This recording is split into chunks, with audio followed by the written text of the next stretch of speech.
Perkenalkan, nama saya Elvin Fajar Julio dari kelas 11 IPA 3. Di sini saya akan membacakan tentang sistem hukum dan peradilan di Indonesia. Sistem hukum di Indonesia. Makna karakteristik hukum. Hukum pada hakikatnya merupakan pagar batas agar kehidupan manusia aman dan damai. Sesuatu disebut hukum jika mengandung unsur-unsur peraturan mengenai tingkah laku manusia dalam pergaulan masyarakat. Peraturan dibuat dan ditetapkan oleh badan-badan resmi yang berwajib. Peraturan itu bersifat memaksa dan sanksi terhadap pelanggar peraturan tersebut adalah tegas. Adapun yang terjadi karakteristik dari hukum adalah adanya perintah dan larangan, serta perintah atau larangan tersebut harus dipatuhi oleh orang. 2. Pengolah hukum. Berdasarkan sumbernya, hukum undang-undang, hukum kebiasaan, hukum traktat, hukum jurisprudensi. B. Berdasarkan tempat berlakunya, hukum nasional, hukum internasional, hukum asing, hukum gereja. C. Berdasarkan bentuknya, hukum tertulis, hukum tidak tertulis. D. Berdasarkan waktu berlakunya, hukum positif, hukum negatif. E. Berdasarkan cara mempertahankannya, hukum material, hukum formal. F. Berdasarkan sifatnya, hukum yang memaksa, hukum yang mengatur. G. Berdasarkan wujudnya, hukum objektif, hukum subjektif. A. Berdasarkan isinya, hukum politik, hukum privat. 3. Berdasarkan hukum. Tujuan hukum adalah menertibkan masyarakat dan melindungi segenap bangsa dan seluruh tumpah darah Indonesia. 4. Berdasarkan hukum Indonesia. Tata hukum Indonesia merupakan keseluruhan peraturan hukum yang diciptakan oleh negara dan berlaku bagi seluruh masyarakat Indonesia yang pedoman maka Undang-Undang Dasar Negara Republik Indonesia tahun 1945. B. Mencermati sistem peradilan di Indonesia. 1. Melaksanakan lembaga peradilan. Lembaga peradilan adalah lembaga negara, yaitu lembaga yang dibentuk oleh negara sebagai bagian dari otoritas negara, bidang kekuasaan, kehakikatan, dengan sumber hukumnya, peraturan perundang-undang yang berlaku di dalam negara. Terdapat perbedaan antara konsep peradilan dengan pengadilan. Peradilan menunjukkan pada proses pengadilan perkataan sesuai dengan teori perkataan yang diselesaikan. Adapun pengadilan menunjukkan pada tempat untuk mengadili perkataan atau tempat untuk melaksanakan proses pengadilan guna menegakkan hukum.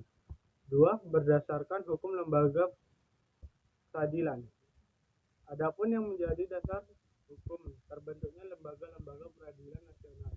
Di antaranya adalah Pancasila, terutama sila kelima, yaitu keadilan sosial bagi seluruh rakyat Indonesia. Undang-Undang Dasar Republik Indonesia tahun 1945. 3. Klasifikasi lembaga peradilan. Dalam pasal 18 Undang-Undang RI nomor 84 tahun 2009 tentang kekuasaan kehakiman disebut bahwa kekuasaan kehakiman dilakukan oleh sebuah Mahkamah Agung dan Badan Peradilan. Dari ketentuan di atas, sesungguhnya Badan Peradilan Nasional dapat diklarifikasikan sebagai berikut. A. Lembaga peradilan di bawah Mahkamah Agung, peradilan umum, peradilan agama, peradilan militer, peradilan tata usaha negara. B. Mahkamah Konstitusi. 1. Kompleks relatif.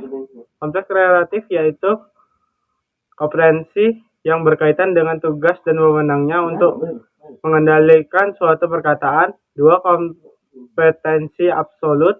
Kompetensi absolut yaitu kompetensi yang berkaitan dengan wilayah hukum atau wilayah tugas suatu badan peradilan.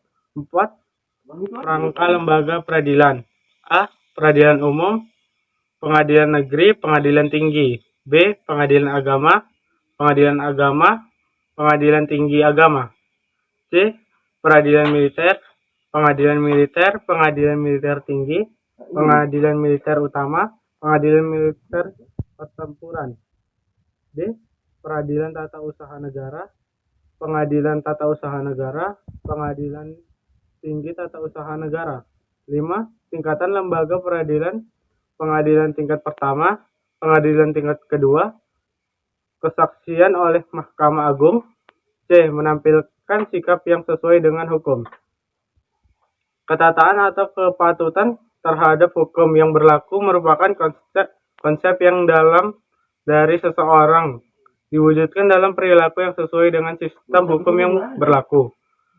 Adapun ciri-ciri seseorang yang berlaku sesuai dengan hukum yang berlaku dapat dilihat pada perilaku yang diperbuatnya.